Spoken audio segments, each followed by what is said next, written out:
BEd second year ज्ञान और पठ। फर्स्ट क्वेश्चन करते हैं, ज्ञान क्या है।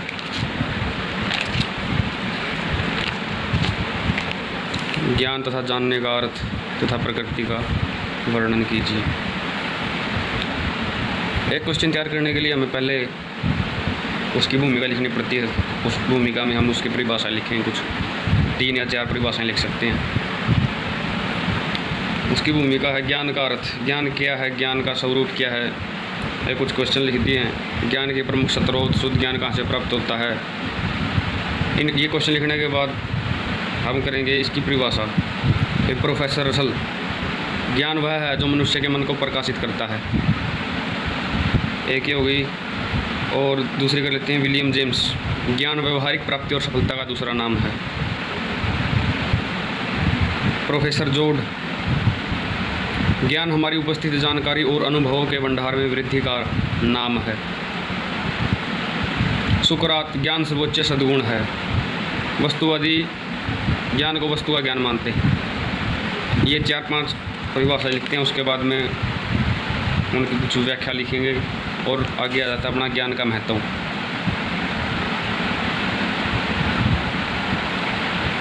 मानव जीवन के लिए ज्ञान का बहुत अधिक महत्व है। मानव जीवन के लिए ज्ञान उसकी रीढ़ की हड्डी की तरह कार्य करता है, इसलिए ज्ञान का बहुत महत्व बढ़ गया है।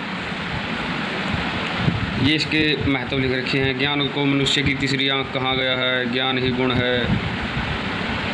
ज्ञान मनुष्य को अंधकार से प्रकाश की ओर ले जाता है। ज्ञान मानव जीवन का सार है, विश्व का नेत्र है। ज्ञान से बढ़कर कोई सुख नहीं है।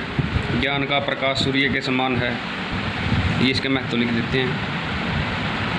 10 महत्व लिख देते हैं। इसमें दे रखे हैं 25। आगे जैसे कि है धर्म की भांति ज्ञान को भी जानने के लिए अनुभव करने चाहिए। ज्ञान के रूप लिख देते हैं। ज्ञान सूचना के रूप में। इसके अंतर्गत 3 मुख्य बातों पर विचार किया जाता है जो परस्पर अंतःनिर्भर हैं। जानना, बुद्धिमता। ये ज्ञान सूचना के रूप में, ज्ञान जानने के रूप में, और नेक्स्ट है बुद्धिमता के रूप में। ज्ञान के रूप में बुद्धिमता, ये इसके रूप हो गए। इसके रूप में हम क्या क्या लिखेंगे। ज्ञान सूचना के रूप में विभिन्न प्रकार की सूचनाएं वस्तु, स्थान, व्यक्तियों, घटनाओं, समय, पर्यावरण, आर्थिक, सांख्यिकी, व्यापारिक सूचना एकत्रित करना और दूसरों को सूचित करना इसके अंतर्गत आता है। यह कार्य अशिक्षित व्यक्ति के लिए संभव है। इसका पहला रूप हो गया सूचना। ज्ञान को सूचना के रूप में लेना। सूचना कोई भी प्राप्त कर सकता है, वह शिक्षित हो या अशिक्षित हो। जैसा कि यहाँ पे लिख भी रखा है कि अशिक्षित व्यक्ति के लिए संभव है। सूचना एकत्रित करना कोई भी कर सकता है भाई। दूसरी बात सूचना के बारे में यह है कि इसका संबंध केवल तथ्यों या आंकड़ों से है। मात्रात्मक एवं गुणात्मक दोनों तरह का होता है। सूचनाएं किस प्रकार की भी हो सकती हैं, वो चाहे आंकड़े हों किसी भी चीज़ के, जैसे 2011 की जनगणना होगी, वह अन्य प्रकार से। दूसरा रूप है ज्ञान जानने के रूप में। पहला सूचना, दूसरा जानना, किसी भी चीज़ को जानना। ज्ञान के अंतर्गत धूल और सूक्ष्म तथ्यों की जानकारी को अर्थपूर्ण स्तर प्रदान करने के लिए जानना, ये पता नहीं क्या लिख रखा है। यह मध्यम श्रेणी का ज्ञान है। में हम जानने के लिए पढ़ना भी पड़ सकता है, देखना पड़ता है। पढ़ने के लिए तो फिर शिक्षित व्यक्ति चाहिए, जिसको पढ़ना नहीं आता वो क्या करेगा। यह वास्तविक तथा सच्चाई को दर्शाता है। जैसे कोई व्यक्ति उड़ नहीं सकता जबकि सभी पक्षी उड़ते हैं, यह सच्चाई सभी स्वीकारते हैं। इस प्रकार से अन्य बातों की सोच करना और यह जानना कि यह संभव है या असंभव, इस प्रकार की प्रतिक्रिया से मानसिक परिवर्तन और मानसिक वृद्धि होती है। सोच विचार के जानना, ये मनुष्य बुद्धिमत्ता का विकास मानसिक एवं बौद्धिक विकास के साथ एवं अनुभव के साथ आता है। बुद्धिमत्ता का संबंध मनुष्य के वास्तविक अनुभवों से है, जो जीवन और संसार से संबंध रखते हैं। यह सूचना हुआ है जानने की प्रक्रिया पर आधारित होते हैं, इसलिए यह ज्ञान का उच्च स्तर है। बुद्धिमत्ता ज्ञान का उच्च स्तर है और ये जानने वाला रूप है। ये इसका मध्यम है और ये पहला रूप है। इसके बाद ज्ञान की प्रकृति लिख रखी है। ये ज्ञान के महत्व से उसमें ही ज्ञान की प्रकृति लिख दी। ज्ञान की कोई सीमा नहीं, ज्ञान की पुष्टि की जा सकती है, ज्ञान सुनिश्चित है। ज्ञान के स्वरूप के दार्शनिक तथा तार्किक विश्लेषण का संबंध सिर्फ इस बात से है कि जब कोई किसी वस्तु के संबंध में यह कहता है कि वह उसे जानता है तो इससे उसका क्या तात्पर्य होता है, किसी वस्तु का ज्ञान होने या उसे जानने का सचमुच क्या अर्थ है।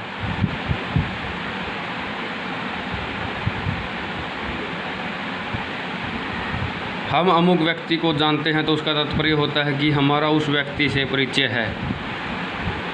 जानना, किसी को जानना, उसका परिचय हमें पता है वो क्या है, कैसे है। किसी वस्तु के बारे में जानना एक प्रकार से सभी जो सर्वदा सत्य होते हैं, जैसे पक्षी उड़ते हैं, उसको सभी स्वीकार कर सकते हैं क्योंकि सभी जानते हैं उसको। ये सेकंड क्वेश्चन है ज्ञान का प्रत्यय। ज्ञान की परिभाषा पिछले क्वेश्चन में अपने पढ़ी थी। और आगे है ज्ञान का प्रत्यय। वेदांत दर्शन के अनुसार ज्ञान का प्रत्यय क्या है। पहले हम देखते हैं कि वेदांत क्या है। वेदांत से अभिप्राय है जो वेद के अंत में आए, और वेद का अर्थ ज्ञान। इसके दो पक्ष हैं, मंत्र या संहिता, जैसे 4 वेद, ऋग्वेद, यजुर्वेद, सामवेद, अथर्ववेद। ब्रह्मांश अर्थात प्रार्थनाओं का गद्य विषयक ब्रह्मांश के परिशिष्ट को अरण्यक कहा जाता है। ये क्या लिख रखा है अभी। जहाँ से दार्शनिक विचारधारा का आरंभ होता है, अरण्यक के अंतिम भाग को उपनिषद कहते हैं। उपनिषद ही वैदिक दर्शन का सार है। मंत्र व ब्रह्मांश कांडों, कर्मकांड, जबकि अरण्यक तथा उपनिषद का ज्ञान कांड है। उपनिषद को वेदांत भी कहते हैं। उपनिषद को वेदांत भी कहते हैं क्योंकि ये वेदों के अंत में आते हैं। उपनिषद ही भारतीय दर्शन का स्रोत है। अब यहाँ पे उपनिषद वेदों के अंत में आते हैं और इसमें लिख रखा है कि जो वेद के अंत में आए। वेद का अर्थ है ज्ञान। उपनिषद में ज्ञान के लिए विद्या शब्द का प्रयोग किया गया है। उपनिषदों में ज्ञान के लिए विद्या शब्द का उपयोग किया गया है। अतः ज्ञान के 2 प्रकार हैं, प्राविद्या, अप्राविद्या। प्राविद्या का संबंध आत्म एवं ज्ञान एवं ब्रह्म ज्ञान की विद्या। मनुष्य प्राविद्या से ही अमरता व मोक्ष प्राप्त कर सकता है। सेकंड है अपराविद्या। अपराविद्या इस दृश्यमान विश्व व आत्मा को धारण करने वाले शरीर से संबंधित रखती है। शरीर से कोई भी ज्ञान है, जैसे हमारी दुनिया में science, hospitality, everything is about अपराविद्या। और जो अध्यात्म की ओर अग्रसर है वो पराविद्या हो गई है। पराविद्या जो अमरता व मोक्ष प्राप्त कर सकता है जिसके द्वारा। उपनिषदों के अनुसार की अवधारणाएँ, ज्ञान की क्या क्या धारणाएँ हैं। स्वपर्यतन व अध्यापक की सहायता से, जो जैसे अब हम पढ़ रहे हैं, पढ़ना है तो स्वपर्यतन व अध्यापक की सहायता से तथा निरंतर प्रयत्न से प्राप्त किया जाता है, परंतु अध्यापक की सहायता ज्ञान प्राप्त करने के लिए आधार एवं आवश्यक है। व्यक्तिगत विधि, ज्ञान प्राप्ति की विधि व्यक्तिगत है। प्रत्येक छात्र अपनी आवश्यकताओं, क्षमताओं और योग्यताओं के अनुसार अपनी गति से ज्ञान प्राप्त कर सकते हैं। उपनिषद के अनुसार ज्ञान की धारणाएं नंबर 1 होता है, नंबर 2 विधिगत व्यक्तिगत विधि, और तीसरी है अमुक्त प्रकृति। ज्ञान की प्रकृति अमुक्त है, अतः दृष्टांत के प्रयोग से इसका बोध करना अत्यधिक प्रभावी। ज्ञान ज्ञाता को अनंत शक्ति प्रदान करता है। एक आगे ज्ञान के महत्व लिख दिया अतः यह उन्हें दी जानी चाहिए जो वास्तव में इसके हकदार हैं, क्योंकि वे समाज व मानवता की रुचियों के लिए प्रयोग कर पाएंगे। वे ही व्यापक मूल व्यवस्था की प्रवृत्ति को दर्शाते हैं। यह ज्ञान यदि उन्हें दिया जाता है जो इसके अधिकारी नहीं हैं, तो वे अवश्य ज्ञान का दुरुपयोग करेंगे। इसके क्या मतलब हुआ कि एक तो स्वयं जो अध्यापक की सहायता से, स्वपर सहायता से ज्ञान प्राप्त किया जाता है, पहली धारणा। दूसरी व्यक्तिगत विधि, अपने अक्षमता से प्रत्येक व्यक्ति अपने अक्षमता से, योग्यता से। और तीसरी है वह अमुक्त प्रकृति, मतलब कि जैसे कोई भी स्टूडेंट है, वो पढ़ रहा है, वो नॉलेज ले रहा है, अगर वह उसको पढ़ने का हकदार है। जैसे बम बना रहे हैं, बम बना दिया, साइंटिस्ट बना रहे हैं, तो वो अपने फौजी भाई उसका इस्तेमाल करेंगे। अगर वही ज्ञान टेररिस्ट को है तो वह उसका दुरुपयोग करेगा। ये है अमुक्त प्रकृति। दूसरी है इसकी अनुसार ज्ञान का प्रत्यय। ये उपनिषदों के अनुसार ज्ञान की धारणाएं थी। ये भगवत गीता के अनुसार ज्ञान हम पढ़ रहे हैं। विभिन्न भारतीय दर्शनों में ज्ञान के प्रत्यय की विवेचना। पहला, वेदांत के अनुसार। वेदांत का मतलब हो गया कि वेदों के अंत में आने वाला। वेदों के अंत में क्या आता है? उपनिषद को वेदांत कहते हैं। वेदांत या उपनिषद में ज्ञान को विद्या शब्द कहा गया है। इसमें पराविद्या, अपराविद्या, और इसी प्रकार से उपनिषद के अनुसार उसकी धारणाएं लिख दी। वेदांत के अनुसार ये आगे, उपनिषदों के अनुसार ज्ञान धारणाएं। ये दूसरी है भागवत गीता के अनुसार ज्ञान का प्रत्यय। भागवत गीता के अनुसार शैक्षिक दर्शन के विचार से भागवत गीता भारतीय बुद्धिमत्ता का बहुमूल्य खजाना है। इसे भारतीय दर्शन का सार कहा जाता है। भारतीय दर्शन का सार भागवत गीता को बोला जा रहा है।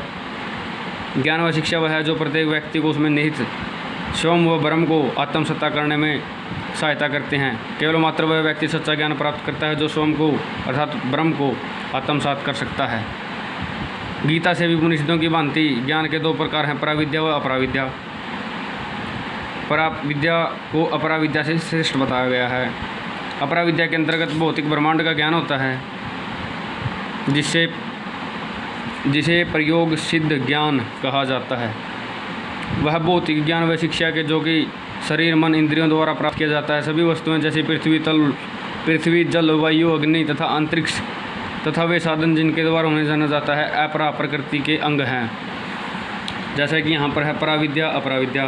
पराविद्या से मोक्ष प्राप्त किया जा सकता है और अपराविद्या से जो दृश्यमान विषय है, जो आत्मा को धारण करने वाले शरीर से संबंध रखती है, इसमें भी वही है पराविद्या, अपराविद्या।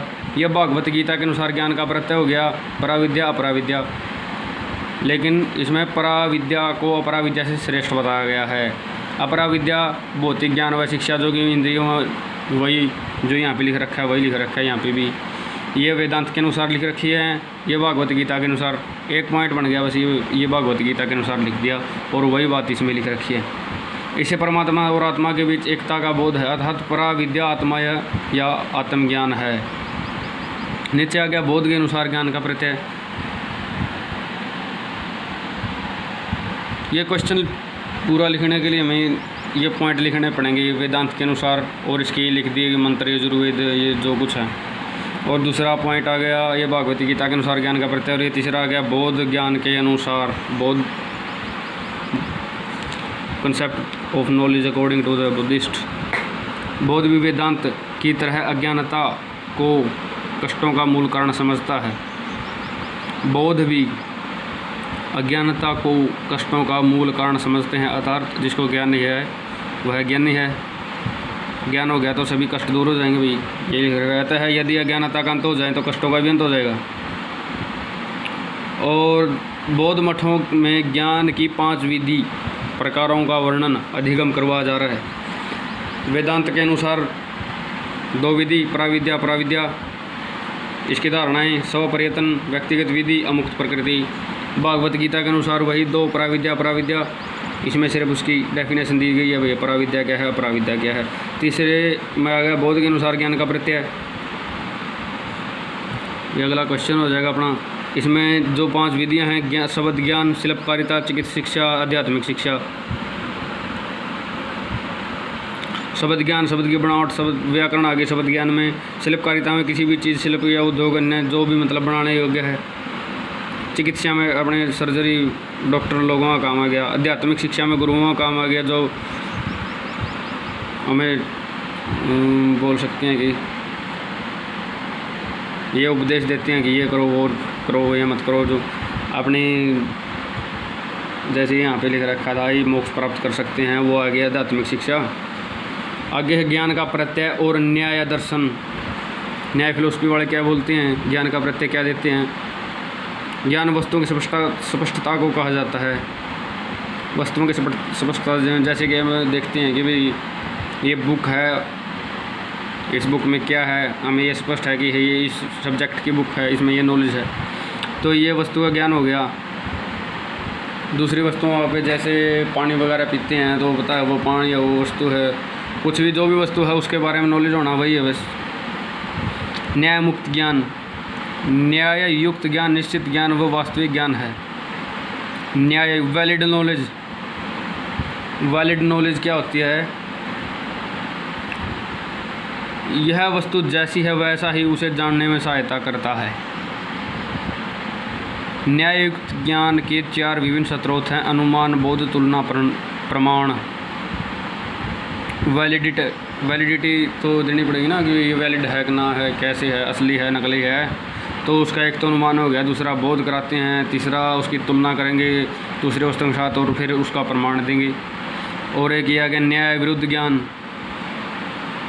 वह ज्ञान जो अनुमान, बोध, तुलना व प्रमाण को छोड़कर अन्य स्रोतों से प्राप्त किया जाता है, न्याय विरुद्ध ज्ञान कहलाता है।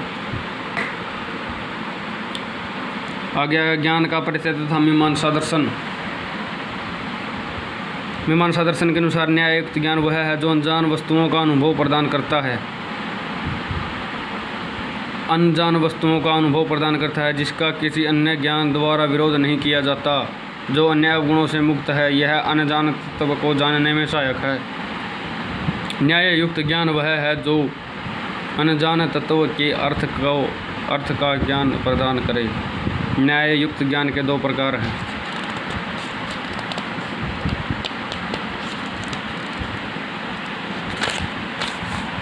परोक्ष ज्ञान। परोक्ष ज्ञान में न्याययुक्त ज्ञान के 5 स्रोत हैं: बोध, तुलना, प्रमाण, कल्पना ज्ञान। प्रत्यक्ष ज्ञान, सन्निहित ज्ञान ही बोध है। बोध 2 प्रकार का है: अनिश्चित और निश्चित ज्ञान। अनिश्चित बोध वस्तु के वास्तविक संपर्क में आने से तथा इंद्रिय ज्ञान से प्राप्त होता है। निश्चित ज्ञान इसमें वस्तु की प्रकृति पूर्व ज्ञान के आधार पर सुनिश्चित की जाती है। इसमें वस्तु के ज्ञान का नाम, आकार, गुणवत्ता तथा वर्ग का पता चलता है। इसे ही निश्चित ज्ञान कहते हैं। ये हमारा क्वेश्चन पूरा हो जाएगा। इस तरह से हमें क्या क्या लिखना है एक बार और देख लेते हैं। भारतीय दर्शन के अनुसार ज्ञान के प्रत्यय हो गई।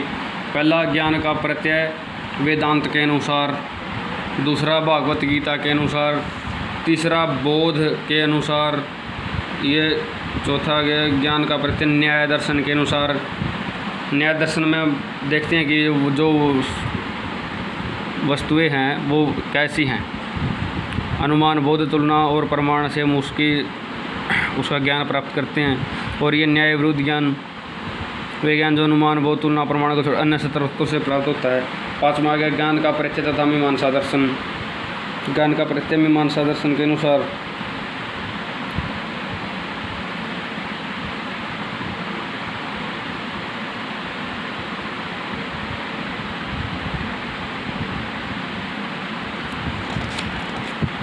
न्याय युक्त ज्ञान के 2 प्रकार हैं: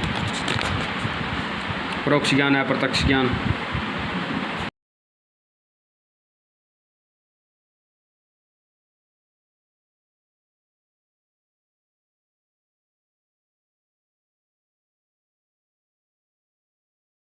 ज्ञान का ये अपना तीसरा क्वेश्चन है। ज्ञान की प्रकृति को समझने के बाद अब यह जानना भी जरूरी है कि ज्ञान कितने प्रकार का होता है। विस्तृत रूप से ज्ञान 2 प्रकार का होता है: सामान्य ज्ञान, विशिष्ट ज्ञान। सामान्य ज्ञान को विस्तृत रूप से 2 भागों में बांटा गया है। सामान्य ज्ञान के प्रकार इस प्रकार से हैं भाई: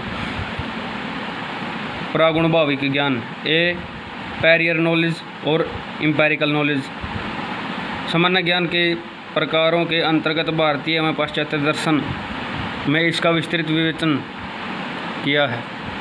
उपनिषद एवं ज्ञान के प्रकार, श्रीमद् भागवत गीता के एवं ज्ञान के प्रकार, जैन दर्शन ज्ञान के प्रकार, न्याय दर्शन एवं ज्ञान के प्रकार, सांख्य दर्शन एवं ज्ञान के प्रकार, ये सामान्य ज्ञान के प्रकार थे।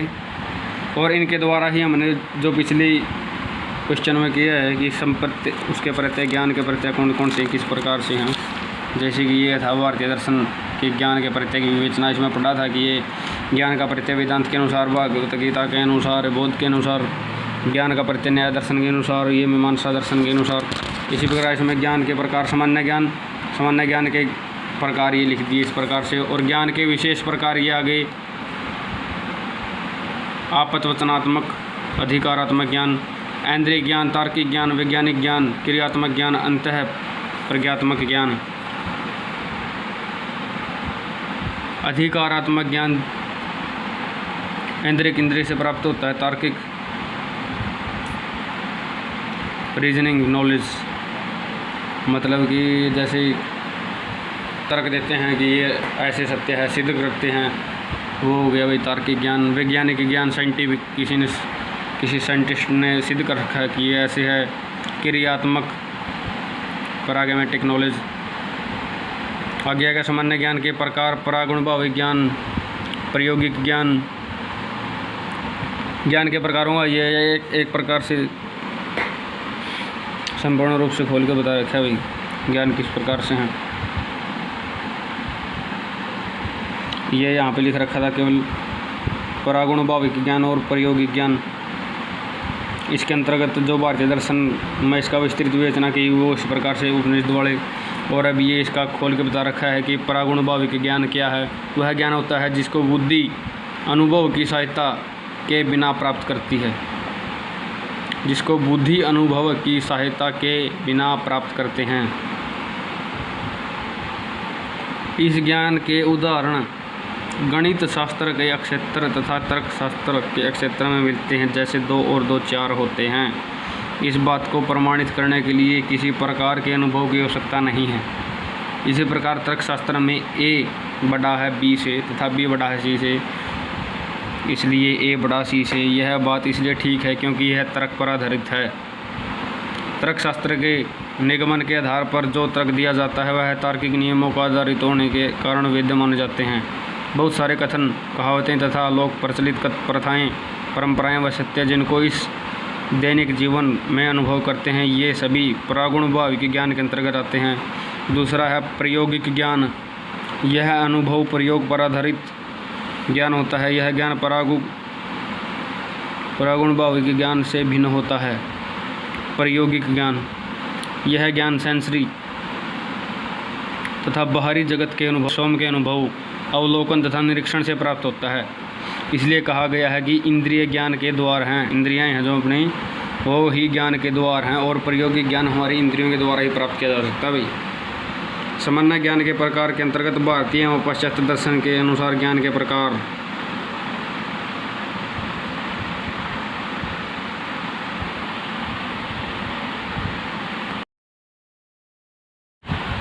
इसी प्रकार से ये फिर सामान्य ज्ञान के प्रकार अंतर्गत भारतीय पाश्चात्य दर्शन के अनुसार ज्ञान के प्रकार लिख दिए। ये पीछे इसकी धारणाएं दी गई थी। ये अपरा विद्या, बौद्ध के अनुसार ज्ञान का प्रत्यय दर्शन, और नेक्स्ट में इसके प्रकारों में भी यही लिख रखा है। उपनिषद एवं ज्ञान के प्रकार पराविद्या, वही पराविद्या जो अपने इंद्रियों से प्राप्त नहीं की जा सकती। अपराविद्या जो हम देखते हैं वो हमारे इंद्रियों से ही प्राप्त किया जाता है। पराविद्या हमें भौतिक वस्तुओं से दूर रखती है। अपराविद्या में भौतिक वस्तुओं में ज्ञान देती है। पराविद्या में आध्यात्मिक सीखते हैं, अपराविद्या में भौतिक सीखते हैं। बस यही है, पीछे बड़ा सेम टू सेम आ गया। आगे तो भाई ये भगवत गीता ज्ञान के प्रकार, जैन दर्शन, न्याय दर्शन के अनुसार प्रत्यक्ष ज्ञान, अनुमेय ज्ञान, ये सारा पीछे वाला एक ज्ञान का एक क्वेश्चन हम इस वीडियो से पूरा कर सकते हैं। शिक्षा का अभिप्राय, पाठ्यक्रम, शिक्षण विधियाँ, शिक्षक टीचर क्या बोलती हैं, इतना क्वेश्चन काफ़ी है। ज्ञान से संबंधित कोई भी क्वेश्चन आए तो हम इसको हमने पढ़ा है, उसके जो मेन पॉइंट बताए हैं उसके हिसाब से लिख सकते हैं, चाहे कैसा भी क्वेश्चन आए। तो ठीक है, आज के लिए इतना ही, आगे देखते हैं।